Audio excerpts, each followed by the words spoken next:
Muito bem, de volta aqui com o Alerta em Debate toda quinta-feira. Você sabe que a gente debate um assunto, né, interessante para a nossa população, para a população da nossa região e também do nosso país. E toda quinta-feira está comigo nesta bancada Noêmia Gomes. Boa tarde, Noêmia. Boa tarde, Renê. Eis-me aqui. Boa tarde a todos vocês que acompanham o Alerta em Debate. E hoje, o Alerta Total, E o Alerta Total também, né? Bom, hoje nós vamos receber aqui o vereador Paulo Gaspar, da cidade de Campinas, do Partido Novo. Nós vamos falar um assunto sobre crianças e jovens em situação de rua. Mas antes, vereador, obrigado por aceitar o nosso convite para bater esse papo aqui no Alerta e Debate na RFTV. Boa tarde, Renê. Boa tarde, Noêmia. É um prazer estar aqui com vocês no Alerta. Vamos lá. Muito obrigado. Vereador, nós sabemos que esse assunto, quando se fala de crianças, jovens e também pessoas, né, em situação de rua, de vulnerabilidade, é um assunto que não contempla apenas a cidade de Campinas, e sim o país inteirinho. Nós estamos vivendo aí, parece que uma onda, infelizmente, mas na minha modesta opinião, queria que o senhor falasse sobre isso. Isso engloba não só a área de segurança pública, são várias políticas públicas que precisam ser implementadas para que a gente comece a tentar sanar esse problema. É claro que é uma utopia dizer que vamos resolver esse problema no total, mas eu queria que o senhor falasse dessa situação na cidade de Campinas. Perfeito, Renê. A gente abriu uma comissão na Câmara, eu sou o presidente da Comissão da População em Situação de Rua, e a gente estudou não só a questão das crianças, mas da população de rua em geral, né? E é um problema crônico, estrutural e histórico no Brasil. A causa, na verdade, ela não vai ser uma solução de curto prazo, e ela está diretamente relacionada com a questão socioeconômica e com o passivo histórico que nós temos, né? O município, no caso Campinas, ele não tem ferramenta suficiente para combater a causa do problema, porque é o município e não a União. Ele vai combater a consequência do problema, ou seja, o atendimento final, o que eu chamo de enxugar gelo, né? Então, a pessoa foi para a rua, aquela família está em situação de vulnerabilidade por causa de um problema estrutural de Brasil, que somente a União e o próprio Estado têm poder e política pública para isso. O município, infelizmente, ele só fica na assistência, na saúde e na segurança ali, tentando remediar a situação e não deixar piorar. Então, esse é um grande desafio que nós temos aí. Vereador, boa tarde. E eu gostaria também, assim, a gente está falando sobre a população de rua em geral, mas a gente tem visto que aumentou o número de crianças, né, nas ruas praticando a mendicância. E eu sei que a gente tem todo um sistema de defesa das crianças menores de idade em situação de vulnerabilidade, mas mesmo assim esse número tem crescido. O senhor disse que faz parte aí de uma comissão. Como que tem sido tratada essa questão das crianças nas ruas? Bom, existem os órgãos específicos aí, tanto o MVM, que é o Movimento Vida Melhor, que é um braço da assistência social, onde faz abordagem na rua quando é denunciado esses casos ou evidenciado esses casos, e encaminhado para o Conselho Tutelar, que vai fazer o tratamento com a família em si, ou destinar para o orfanato, enfim. Então, isso já, desde sempre, tem essa política assistencial, mas, como eu disse, é uma questão estrutural no Brasil, e que esses órgãos de atendimento não conseguem trabalhar na causa do problema. A causa do problema, ela vai diminuir quando nós tivermos a diminuição da desigualdade social no Brasil. E atrelado, desculpa, fique à vontade. E atrelado esse problema socioeconômico das pessoas, de famílias que migraram para a rua, né, por não ter condições de manter uma casa, a gente também tem muito a situação da pessoa, do usuário de droga, né, vereador? Aumentou bastante o número de usuários de droga nas ruas de Campinas, e daí mistura tudo. Como que a gente não vai resolver isso, mas como a gente consegue melhorar essa situação, visto que todo mundo tem o direito, né, da escolha, né, de querer ou não querer estar ali. Mas a gente percebe que muitas das pessoas que estão ali numa situação de rua, que é usuário de droga, já há muito tempo ela não sabe mais o que ela quer, né? Tem vários fatores aí, né? A matemática dos números aí gira em torno de 85% de pessoas que estão na rua são dependentes de álcool ou droga, né? E a droga, majoritariamente, é o crack, o problema. Campinas, em 40 anos, ela dobrou a população de 600 mil para 1.200.000. Então, foi uma mudança muito repentina. Campinas, como toda grande cidade, inclusive no mundo todo, atrai essa população. Então, a gente teve uma migração durante esses anos todos, aí, as últimas décadas, da população rural para a cidade, ou seja, a gente tem quase 90% da população vivendo nos centros urbanos. Tivemos a pandemia recentemente, que potencializou demais o problema. Então, foi uma conjunção de fatores que torna crônica a situação e não tem solução no curto prazo. o município, infelizmente, vai ter que aprender a conviver e tentar mitigar esses problemas, atacando não só a consequência, como é feito hoje, mas também a causa. Que aí vai, eu concordo aí com o Dário quando ele dá as declarações, ou recentemente que ele teve lá com o Alexandre de Moraes, no STF, ou quando ele critica o governo federal, ele tem razão no sentido de que o município fica sozinho, né? Nós temos um problema de pacto federativo, que 90% da renda do município vai embora, né? Então o município tem que arcar com tudo, com saúde, com educação, e com esse problema da assistência social e da saúde específica aí. Então o município fica com o pires na mão, literalmente, e para a gente mitigar esse problema na cidade, além do que a gente já tem feito, tem que aumentar o efetivo em todas essas secretarias, que é um trabalho multissetorial, são 10 secretarias lá envolvidas, não é só saúde, segurança e assistência, tem muitas outras aí, trabalho em renda, etc. E esse trabalho intersetorial, ele exige um desafio muito grande de gestão, né? Você precisa ter alguém que comande e faça a comunicação e o canal entre todos esses setores, né? E além de fazer esse assistencialismo, a gente teria que ter uma política de longo prazo para Campinas na questão do planejamento urbano. Eu sou urbanista, então eu sou especialista na área. E as grandes cidades como Curitiba, por exemplo, que é o exemplo número 1 do Brasil, que tem um porte de Campinas e é reconhecida mundialmente por ter resolvido as questões de planejamento urbano de forma muito eficiente, porque teve política de longo prazo. Teve um prefeito que foi 3 vezes seguido prefeito e depois 2 vezes governador, ou seja, teve continuidade de políticas, né? Então é isso que falta para Campinas. Cada prefeito, cada governo que entra cada 4 anos é aquele voo de galinha e não existe uma continuidade de política pública para atacar a raiz do problema. Esse é o grande problema de Campinas. Agora, quando o senhor diz aí, né, uma política de longo prazo, mas existe algum trabalho já para que isso seja efetivado? Algum prefeito da área ou qualquer um anterior já começou, pelo menos, a estudar onde atacar esse grave problema? Olha, infelizmente nunca houve essa preocupação, não só desse prefeito, como de todos que houveram na história de Campinas e no Brasil inteiro. É um problema do sistema político nosso, que ele é baseado em loteamento de secretarias e de cargos, né? Então, qualquer governo que entre, qualquer prefeito, qualquer governador, qualquer presidente da República, quando ele faz uma eleição, ele é obrigado a fazer a tal da coligação partidária, ali ele já faz as promessas de que se ele ganhar, ele já vai... A distribuição, né, vereador? Ele vai distribuir o bolo para todo mundo que apoiou ele, e a hora que ele entra, e acontece esse grande problema crônico e causal do Brasil, que em qualquer município, em qualquer instância, qualquer estado, os órgãos não se conversam, porque cada um é de um partido e cada um tem o seu ego e cada um tem os seus interesses. Então a população fica em último lugar. Esse é o grande desafio. Então os governos, seja municipal, estadual ou federal, mais bem-sucedidos em qualquer política, são aqueles que conseguem ter mais diálogo e mais sinergia entre os diversos setores de cada governo. No caso do Dário, recentemente nós tivemos uma divisão da Secretaria de Planejamento e Urbanismo, onde entrou o Marcelo Coluttini, porque antigamente a Carolina Baracá, que estava assumindo esses 2 papéis aí, tanto urbanismo e planejamento, simplesmente não dá conta. Não é ela, é qualquer um, não ia dar conta, porque a pasta é muito complexa. Quando o Marcelo assume o planejamento, e a minha crítica foi porque foi só agora, no final do governo, né? Deveria ter sido desde o início, aí sim você consegue focar no planejamento. O urbanismo ele apaga um incêndio todo dia e o planejamento pensa no longo prazo. Agora está começando a se instalar umas bases para esse tipo de política em Campinas. Vereador, eu vou voltar ainda nessa questão das pessoas em situação de rua, porque sempre existiu aquele, e não era um mito, um boato, porque era evidente que acontecia, né, de chegar novas pessoas para Campinas, que vinham para cá, que migravam para cá, que não eram de Campinas.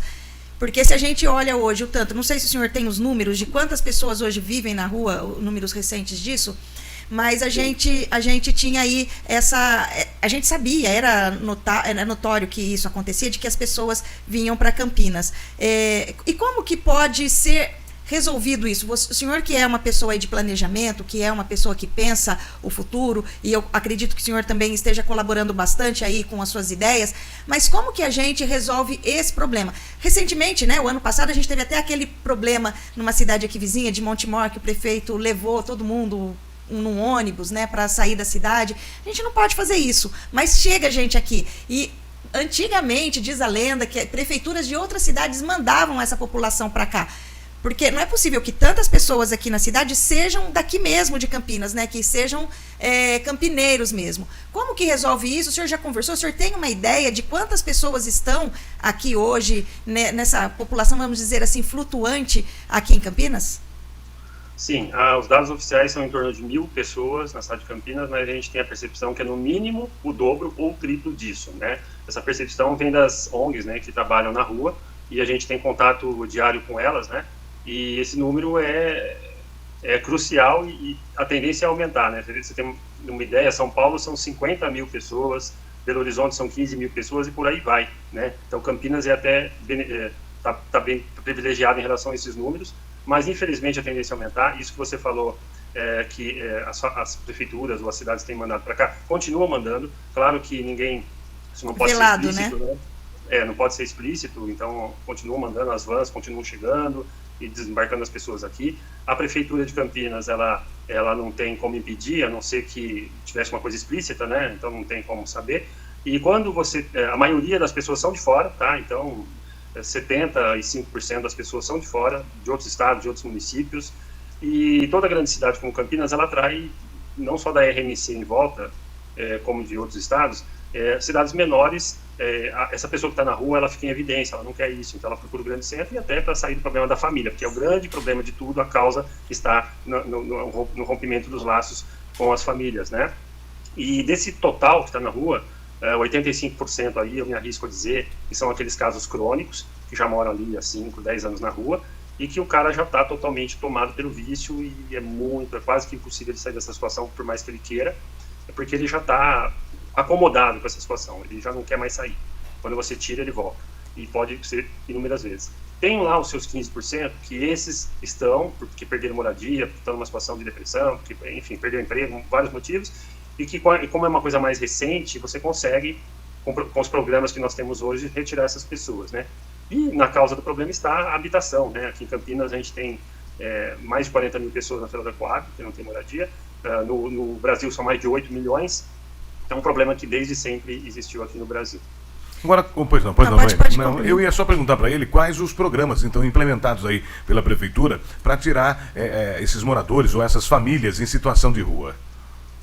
É feita a abordagem, né, tanto pelo SOS Rua, que atende mais na parte da saúde, para dar atendimento a essas pessoas, seja qual problema ela tiver, e também assistência social. Então, quem quiser ter um emprego, existe uma Mão Amiga, que vai que trabalha junto com o Trabalho e Renda, que vai fazer capacitação, ou arrumar empregos como jardineiro, pintor, construção civil, serviços básicos assim, e a pessoa ela ganha uma bolsa, né, de um salário mínimo por mês.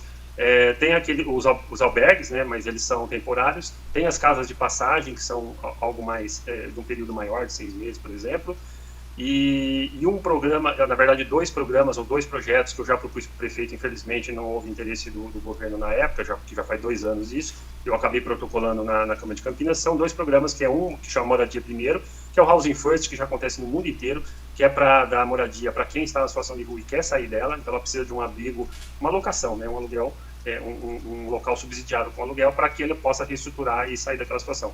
E o outro é a locação social mesmo, que é diferente hoje do auxílio aluguel, que é uma bolsa de R$600 que hoje existe em Campinas, para aquelas famílias que foram retiradas de área de risco, de área de invasão, que estão dentro da Secretaria de Habitação lá do programa dela, né? Mas que ela usa esse dinheiro para qualquer coisa. Então, na alocação social, a Prefeitura vai subsidiar o aluguel da mesma forma que Moradia Primeiro, mas vai ter um trabalho de assistência, saúde e capacitação em cima dessa família ou dessa pessoa para que ela saia e dê lugar a outra, né? Então, o município ele não tem condição mais de suprir construções, né? Antigamente, aquela coisa de BNH, CDHU, aquelas coisas, né? Aqueles condomínios, aqueles conjuntos todos, não existe mais essa realidade no Brasil, só a nível de união, né, federal, financiado pela Caixa Econômica, que são números pífios, né, diante da demanda que nós temos. O município não tem esse recurso, então a alocação social seria uma maneira de mitigar, e se me permite, estou delongando demais, mas é importante falar disso. Fique à vontade. No centro de Campinas nós temos os vazios urbanos, né? Em Campinas é estimado que nós temos mais de 50 mil imóveis vazios e 40 mil pessoas na Fila da Coab. Então nós temos mais imóveis vazios do que pessoas na Fila da Coab, ou seja, claro que a maioria desses imóveis não são residenciais, comerciais, não serve muita coisa, mas se for metade e a gente conseguir reverter isso para essa pessoa, porque essas pessoas estão na fila, a gente já vai resolver 80% do problema, né? Então falta vontade política, falta a prefeitura entrar de cabeça e querer resolver o problema. Ô, vereador, eu concordo com o senhor, acho que seria excelente, né? Parece que a solução é tão fácil, né, Renê? Mas no mundo político nem tudo é fácil, né? E a burocracia brasileira exatamente. Também, né? E essa questão também, né? Que outro dia, até a semana passada, a gente estava conversando sobre isso, que assim, entra um governo, sai outro governo, um não dá continuidade para o outro, porque eles não estão preocupados com a cidade, né? Porque se é a cidade, a gente está fazendo para a cidade. Então, se o Paulo Gaspar teve uma ideia bem legal e ele desenvolveu essa essa ideia na gestão dele, o René vai assumir no próximo mandato, poxa, essa ideia foi legal, não é minha, mas eu vou dar continuidade. Claro. Porque não é pelo Paulo Gaspar, não é pelo partido do Paulo Gaspar, mas é pela população. É a população que me elegeu e é por essa cidade que eu vou fazer alguma coisa, né? Eu acho que, no mínimo, deveria pensar. Eu sei que tem as alianças, que tem o pedaço de bolo de cada um, mas, acima de tudo, deveria pairar isso. Agora, bacana essa ideia aí e todas essas possibilidades de reinserir essas famílias que querem ao convívio social, mas e os dependentes químicos? Não adianta você colocar ele numa casa, não adianta você dar R$600 para ele, porque esses R$600 para ele você deu de manhã à tarde, já não tem mais. Como que a gente pode fazer? Tratamento, existe essa possibilidade? Existe, pelo menos, essa pretensão de se fazer alguma coisa por essas pessoas que estão ali já escravas do vício?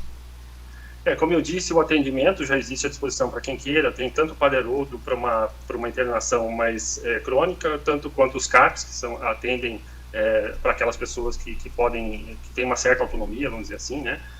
Então existe. O problema é que essas internações, você fala muito de internação compulsória e tal, ele não resolve o problema, porque o compulsório, ou seja, o obrigatório, a pessoa querendo já é tarefa hercúlea, né? Ela querendo, porque ela assim, se eu quiser, eu sou um dependente hoje, se eu quiser sair dessa vida e abandonar o vício, eu vou ficar pro resto da vida, todos os dias me policiando. Bastou uma caída aí, eu já entro de novo no problema. Então, assim, já é difícil quando você tem a sua vontade e, claro, você tem que ter uma vida estruturada para você aguentar a pressão. Esses caras que estão na rua, eles, praticamente esses 85% que eu falei, eles já jogaram a toalha, né? Já se acostumaram, já se adaptaram. Então, você simplesmente, essas pessoas não têm praticamente solução. A gente não pode falar que é 100%, mas os serviços estão aí, falta a pessoa querer. Se você internar compulsoriamente, não vai adiantar, porque esse tratamento ele só desintoxica o corpo, o organismo. O problema dela está na mente, o problema dela é emocional. A causa do problema está nos laços familiares. Você não vai resolver, não adianta você tirar, a droga é a cereja do bolo, é a fuga, né? Não é a causa do problema, é a consequência. Então, se a pessoa não quiser, você não vai resolver esse problema, né? Então, por isso que eu acho que o mais importante é você trabalhar na causa, impedir que mais pessoas entrem para essa situação, porque quando ela vai e fica um tempo na rua, ela cai de uma vez e vira um problema crônico. Agora, quem já está no problema crônico, infelizmente, a gente não tem muitas esperanças, a gente tem que estar sempre tentando retirar, mas os números dizem aí que não tem muito sucesso. E sempre desemboca na área de segurança pública, infelizmente, que cometem aí os pequenos delitos, os pequenos furtos, né? O que tem prejudicado a área comercial dos antigos centros, vamos colocar assim, das grandes cidades. Falando em antigos centros, já assisti outro dia uma entrevista do prefeito de Portland, nos Estados Unidos, que é uma cidade pequena, e ele trabalhou muito bem esse lance dos vazios, ou seja, lá existiam prédios e ele faz essa recuperação dos centros antigos. Aí ele disse até na entrevista que como fazer isso? Trazendo vida para o centro, recuperando esses prédios, esses vazios com pessoas, mas também dando a eles a geração de emprego e renda, dando a essas pessoas bares para ter uma vida noturna, pubs, enfim, tudo que gira em torno da economia. Então ele falou, em Portland, por ser uma cidade pequena, eu consegui fazer isso, mas em Nova York já fica um negócio mais complicado. Até que o prefeito de Nova York, em alguns galpões que existiam também, lá o que é que ele fez? Ele retomou os galpões para Nova York, que estava sob a tutela, acho que do Estado, da Federação, porque ela é diferente daqui do país, né? Sob o Estado de Nova York. Ele tomou esses galpões e implementou startups. Ou seja, hoje ele cria geração de emprego e renda para a juventude de 16 a 22 anos, é o que pode ficar dentro do galpão, explorando o espaço para que eles possam gerar emprego e renda, e geraram muitas startups ali em Nova York. Quer dizer, o problema existe, mas as soluções também, né? Exatamente, é um problema de longo prazo, as soluções é de longo prazo, mas tem que começar agora, né? Então sempre foi muito mais, qualquer área, qualquer situação, mais barato você trabalhar na prevenção do que na remediação do problema, isso é fato. Então o custo social que nós pagamos historicamente no Brasil, em qualquer situação, qualquer governo, pela negligência dos nossos governantes, né? Por só olhar para o seu umbigo, para governar para as elites que existem, seja empresarial, política, seja qual elite que for, mas sempre tenha lá uma pequena minoria que se beneficia do governo e a grande maioria ali deixada de lado. Então isso, historicamente, vai se tornando no que a gente está vendo hoje. E, infelizmente, a população, falta empatia para ela e falta conhecimento, né? Claro que ela está vendo ali, a pessoa que mora no centro ou que tem comércio no centro, ela está vendo ali o cara fazendo as necessidades dele na porta dela, o cara pedindo dinheiro toda hora. A vida fica um inferno, realmente, da pessoa comum que trabalha, que precisa gerar sua renda, mas ela precisa entender a complexidade do problema e que não adianta só querer mandar os caras para o espaço ou jogar numa fazenda lá e trancar todo mundo, como antigamente fazia, né? Botava todo mundo no manicômio e dava um fim neles. E hoje, faz 20 anos, teve a reforma antimanicomial, isso não pode mais, existe uma Constituição que garante o direito de ir e vir, e se a gente for querer deixar de ser hipócrita, na verdade, a nossa sociedade é hipócrita, eles são um espelho daquilo que nós construímos ao longo dos tempos. Verdade. Né? Sem entrar no mérito da questão. Então, esse é um problema nosso, é um problema da sociedade. E sempre que a gente virar e fazer de conta que não existe, querer jogar para debaixo do tapete, mais dia, menos dia, a coisa estoura em algum lugar e o problema aparece. Então, tá aí, na nossa cara, mostrando as falhas que nós temos que corrigir. Se a gente não pensar no longo prazo, se a gente não pensar com empatia, se a gente não pensar na desigualdade social, esse problema só vai aumentar com o tempo. Então, esse exemplo que você deu importa, é o que tem que ser feito, a única coisa que precisa ser feita é vontade política, esforço, trabalhar na causa do problema, só que a solução vai vir ao longo das gerações. Agora, vereador, você até estava dizendo aí, né, do descontentamento que alguns moradores podem ter, esmola. Dar ou não dar esmola? Os serviços são eficientes, tá? Então, se você tiver aí todos os telefones de atendimento, SOS Rua, Assistência Social, GM, PM, SAMU, etc., todos que tem aí disponíveis, você, fulano, está precisando disso, daquilo, tem os abrigos, tem os albergues. Agora, é uma coisa muito pessoal, né? Dependendo da situação, da pessoa, você que vai sentir no teu coração o momento, né? A gente não pode generar, não dê, ou dê sempre, né? Claro que a maioria das vezes a gente acaba mal acostumando as pessoas, mas se você não der também, elas vão arrumar dinheiro de outra forma, porque elas não vão abandonar o vício, então elas vão roubar cada vez mais para conseguir o dinheiro, vão tentar de outras formas, né? Se você não der esmola. Então não tem como fugir do problema, e aí fica uma questão pessoal mesmo. Mas aí eu vou dar um exemplo agora, que aconteceu aqui com um amigo meu, parente meu, vou dizer assim. Ele tem uma empresa, né, já é consolidado, uma empresa, né, e ele passava no semáforo todos os dias. Esse mesmo rapaz, todos os dias pedia, né, esmola para ele, moeda e tal. E um dia ele tirou o cartão, ele falou, tá aqui meu cartão, me procura, vou te dar um emprego. O cara foi até a empresa dele, ele empregou o rapaz, segunda, terça, na quarta-feira, esse rapaz estava reunido com todos os funcionários, reclamando que onde já se viu entrar às 7 da manhã, sair às 5 da tarde e receber aquele salário que ele ganhava muito mais no semáforo e abandonou o emprego. Quer dizer, então o problema, né, não é só a questão, é questão do querer também, da vontade da pessoa em ter essa responsabilidade. Mas aí vamos voltar lá naquele assunto. Fomos nós quem criamos esse monstro e agora nós temos que ter a solução para que ele possa, né, ser sanado. Perfeito, Renê. A gente vê a fotografia do momento, o cara se tornou nisso, mas o que ele passou para se tornar isso, né? O que ele passou é um problema estrutural. Eu, você, nós aqui talvez tivemos uma boa família, boa educação, saúde, tivemos condições, de certa forma privilegiados pelas circunstâncias, e uma grande maioria não teve essas condições. Então, uma das coisas que eu defendo como pessoa e como político é igualdade de oportunidades. Claro que não existe igualdade de pessoas, cada um é diferente do outro, cada um tem seu potencial, sua vocação, mas oportunidade, ou seja, a gente tem que ter a mesma chance de largar do mesmo lugar, tem que ter educação de qualidade, saúde de qualidade, e oportunidades para todos os cidadãos que queiram trabalhar, empreender e estudar, né? E hoje, infelizmente, a gente não tem. Infelizmente, se a gente pegar o PISA hoje, quem está no ensino particular fica em 4º lugar no PISA. Quem está no ensino público, isso no Brasil inteiro, fica em 67º. Então, é uma diferença muito grande, né? No Brasil, estou falando desses dados só do PISA, ou seja, na educação. Tem 1 minuto e meio para a gente encerrar. Noêmia, tem mais alguma pergunta para o nosso vereador Paulo Gaspar? Não tenho, não. Não? Acabou? Podemos encerrar? Podemos. Vereador, então, suas considerações finais. Muito obrigado por participar aqui do Alerta em Debate, trazendo esse assunto importante, não só para a população de Campinas, como nós dissemos aqui, mas para todo o Brasil que nos assiste. Eu agradeço o convite, poder participar com vocês, um assunto tão importante quanto esse, tem muitos outros, né, que dizem respeito à vida de todos nós. Então eu parabenizo vocês pelo trabalho, por levar informação aos cidadãos, e contem comigo aí sempre que precisarem na Câmara Municipal de Campinas. E você também, quando tiver alguma coisa, algum projeto interessante, que eu sei que todos são, mas na maioria das vezes há uma grande discussão aí na Câmara Municipal implementado, pode nos avisar que a gente faz questão de anunciar toda a população de Campinas aqui. Obrigado, vereador, mais uma vez. Maravilha, obrigado, um abraço a todos. Boa tarde, está aí o vereador Paulo Gaspar, do Partido Novo, que conversou com a gente hoje no Alerta em Debate. Noêmia, mais uma quinta-feira e nós vamos ficando por aqui. A gente vai ficando por aqui, Renê, mas a gente volta na próxima quinta-feira e todos os dias você está no ar a partir das 11 da manhã, trazendo todas as informações de Campinas e de toda a nossa região aqui, que a gente tem uma região bem estendida, né? A gente fala de longe, de longe. 11 da manhã, então, amanhã estaremos de volta no Alerta Total. Muito obrigado pelo carinho da sua audiência. O Alerta em Debate até a semana que vem. Tchau, tchau. Tchau.